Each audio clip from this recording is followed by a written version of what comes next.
Hello friend, solve education চ্যানেলে আমি স্বাগত জানাই। আজকের জেনারেল নলেজের 6 নম্বর মক টেস্ট নিয়ে আমি হাজির হয়েছি। অর্থাৎ এটি লাস্ট মিনিট সাজেশন 2024-এর। যারা আগের ক্লাসগুলো করোনি, নিচের ডেসক্রিপশনে লিঙ্ক আছে, সেখান থেকে তোমরা আগের ক্লাসগুলো করে নেবে। তবে এই ক্লাসগুলো Kolkata police, West Bengal police, PSC এবং এসএসসির ক্ষেত্রে খুবই উপকৃত হবে। তবে আজকের প্রথম প্রশ্ন, যে মৌলিক অধিকারের প্রস্তাব কংগ্রেসের কোন অধিবেশনে নেওয়া হয়েছিল? তো সঠিক উত্তর হবে করাচি অধিবেশন। এই অধিবেশনটি হয়েছিল 1931 সালে। পরের প্রশ্ন, কংগ্রেসকে আনুবীক্ষণিক সংখ্যাগরিষ্ঠ বলে কে সমালোচনা করেছিলেন?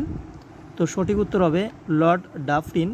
তিনি কংগ্রেসকে অনবীক্ষণিক সংখ্যাগরিষ্ঠ বলে সমালোচনা করেছিলেন। পরের 3 নম্বর প্রশ্ন, 1935 সালের আইন অনুযায়ী কোন প্রদেশ কংগ্রেসের মন্ত্রিসভা গঠিত হয়নি? তো সঠিক উত্তর হবে পাঞ্জাব। পরের প্রশ্ন, কংগ্রেস 1907 সালের অধিবেশনে নরমপন্থী ও চরমপন্থীর মধ্যে কী নিয়ে গুরুতর মত পার্থক্য ঘটেছে? তো সঠিক উত্তর হবে স্বরাজ নিয়ে 1907 সালের অধিবেশনে নরমপন্থী ও চরমপন্থীর মধ্যে একটি মত পার্থক্য ঘটেছিল। পরের প্রশ্ন, ভারতের জাতীয় কংগ্রেস এর দ্বিতীয় অধিবেশনে কে সভাপতিত্ব করেছিলেন? তো সঠিক উত্তর হবে দাদাভাই নৌরোজি। পরের প্রশ্ন, যে গুরুমুখী বর্ণমালা কে প্রবর্তন করেছিলেন?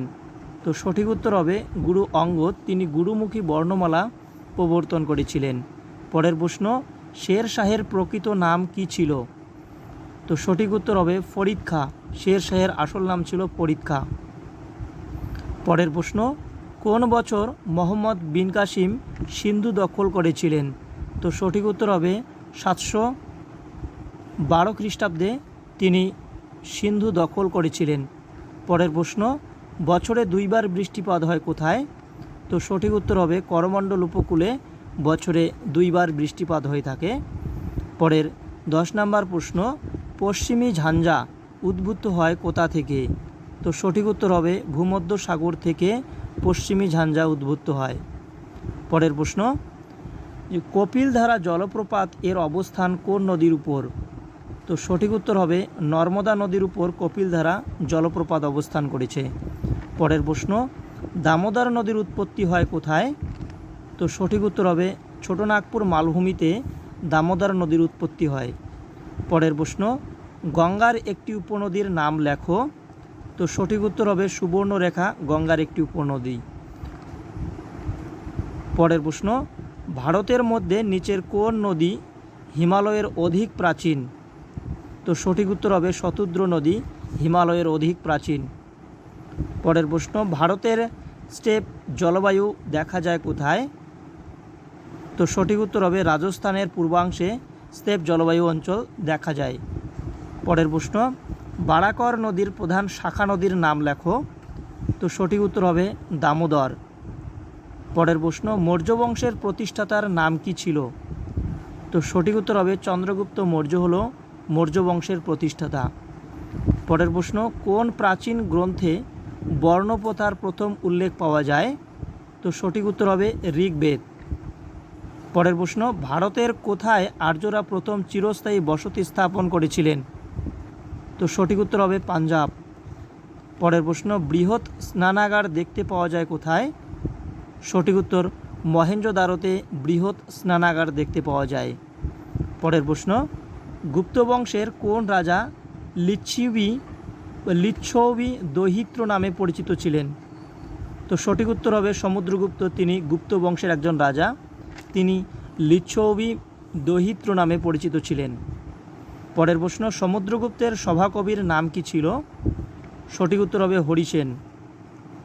পরের প্রশ্ন, অর্থনৈতিক সংস্কার ভারতে কোন সালে অনুষ্ঠিত হয়? সঠিক উত্তর 1991 সালে অর্থনৈতিক সংস্কার ভারতে অনুষ্ঠিত হয়েছিল। পরের প্রশ্ন, ভারতের রেপো হার ঘোষণা করে থাকেন কে? তো সঠিক উত্তর ভারতীয় রিজার্ভ ব্যাঙ্ক অফ ইন্ডিয়া অর্থাৎ আরবিআই।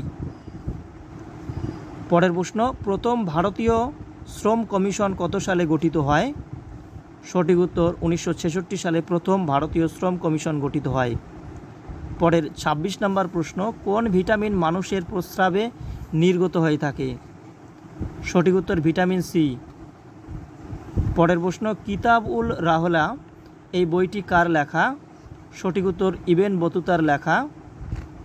পরের প্রশ্ন, ঋগ বৈদিক যুগের কোন নদীর নাম রাবি ও ইরাবতী নদী?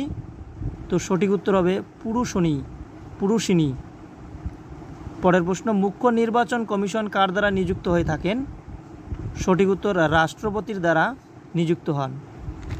পরের প্রশ্ন, ব্লিচিং পাউডার তৈরিতে কি ব্যবহার করা হয়? তো সঠিক উত্তর হবে ক্লোরিন ব্যবহার করা হয়ে থাকে। পরের প্রশ্ন, বিশ্বের বৃহত্তম যে ফুল সেই ফুলটির নাম কি? তো সঠিক উত্তর হবে রাফলেশিয়া। পরের প্রশ্ন, নৌকার দ্বার এটি কোন শ্রেণীর লিভার? সঠিক উত্তর হবে দ্বিতীয় শ্রেণীর লিভার। পরের প্রশ্ন, ভূমির সঙ্গে আনতভাবে ঢিল ছুঁড়লে তা যে পথে পুনরায় ভূমি স্পর্শ করে তা হলো অধিবৃত্তাকার। পরের প্রশ্ন, দ্রুতি এটি কোন ধরনের রাশি? তো সঠিক উত্তর দ্রুতি একটি স্কেলার রাশি, অর্থাৎ এর মান আছে কিন্তু অভিমুখ নেই। পরের প্রশ্ন, টিউবওয়েলের হাতল এটি কোন শ্রেণীর লিভার? সঠিক উত্তর এটি প্রথম শ্রেণীর লিভারের উদাহরণ টিউবওয়েলের হাতল। পরের প্রশ্ন, বিপদ সংকেত হিসাবে লাল আলো ব্যবহার করা হয় কেন? সঠিক উত্তর লাল আলোর বিক্ষেপণ কম বলে। পরের প্রশ্ন, কোন বর্ণের আলোর প্রিজমের মধ্য দিয়ে যাবার ফলে সবচেয়ে কম ছড়িয়ে পড়ে? সঠিক উত্তর লাল বর্ণের আলো। পরের প্রশ্ন, লাল আলোতে আলোকিত সবুজ পাতা কেমন দেখাবে? সঠিক উত্তর হবে কালো দেখাবে। পরের প্রশ্ন, ম্যাক সংখ্যা কি? সঠিক উত্তর কোনো বস্তুর বেগ এবং শব্দের বেগের যে অনুপাত তাকে ম্যাক সংখ্যা বলা হয়। পরের প্রশ্ন, বিদ্যুৎ এর কুণ্ডলী তারের উপাদান কি দিয়ে তৈরি হয়ে থাকে? তো সঠিক উত্তর নাইক্রোম দিয়ে ব্যবহার করা হয়। পরের প্রশ্ন, শব্দের বেগ সর্বাধিক হয় কোথায়? সঠিক উত্তর কঠিন মাধ্যমে শব্দের বেগ সবচেয়ে বেশি পাওয়া যায়। পরের প্রশ্ন, ব্লিচিং পাউডার তৈরিতে কোনটি ব্যবহার করা হয় ব্লিচিং পাউডারে? তো সঠিক উত্তর হবে ক্লোরিন ব্যবহার করা হয়। পরের প্রশ্ন, মুখ্য নির্বাচন কমিশন কার দ্বারা নিযুক্ত হয়? সঠিক উত্তর রাষ্ট্রপতির দ্বারা। পরের প্রশ্ন, ঋগ বৈদিক যুগের কোন নদীর নাম রবি ও ইরাবতী? সঠিক উত্তর হবে পুরুষিনী। পরের প্রশ্ন, কিতাব উল রাহলা এই গ্রন্থটি কার লেখা? এর আগেও এটি প্রশ্নটি ছিল। সঠিক উত্তর হবে ইবেন বতুতার লেখা। পরের প্রশ্ন, কোন প্রক্রিয়ার মাধ্যমে সূর্যরশ্মি আমাদের পৃথিবীতে এসে পৌঁছায়? সঠিক উত্তর হবে বিকিরণ পদ্ধতির মাধ্যমে সূর্যরশ্মি পৃথিবীতে এসে পৌঁছায়। পরের প্রশ্ন, কোনো চলন্ত বিমান থেকে একটি স্থানে বোমা ফেলা হলো, বিমান চালক সেই বোমাটিকে কিভাবে দেখবে? সঠিক উত্তর হবে বোমাটি বক্রপথে ওই স্থানের সামনে পড়ে। পরের প্রশ্ন, সমতল দর্পণের প্রতিবিম্ব কেমন হয়? সঠিক উত্তর হবে অসৎ বিম্ব এবং উল্টো দেখায়। পরের প্রশ্ন, মগধের কোন শাসক শ্রেণিক নামে পরিচিত ছিলেন? সঠিক উত্তর হবে বিম্বিসার। আজকের শেষ প্রশ্ন, কে খলসা প্রবর্তন করেছিলেন? তো সঠিক উত্তর হবে গুরু গোবিন্দ সিং, তিনি খলসা প্রতিষ্ঠা করেছিলেন। আজকের এই প্রশ্নগুলো কেমন লাগলো তোমরা অবশ্যই কমেন্ট বক্সে জানিয়ে দেবে। আর যারা নতুন এই চ্যানেলে তারা অবশ্যই চ্যানেলটিকে সাবস্ক্রাইব করবে এবং বন্ধুদের মাঝে শেয়ার করবে। Thank you.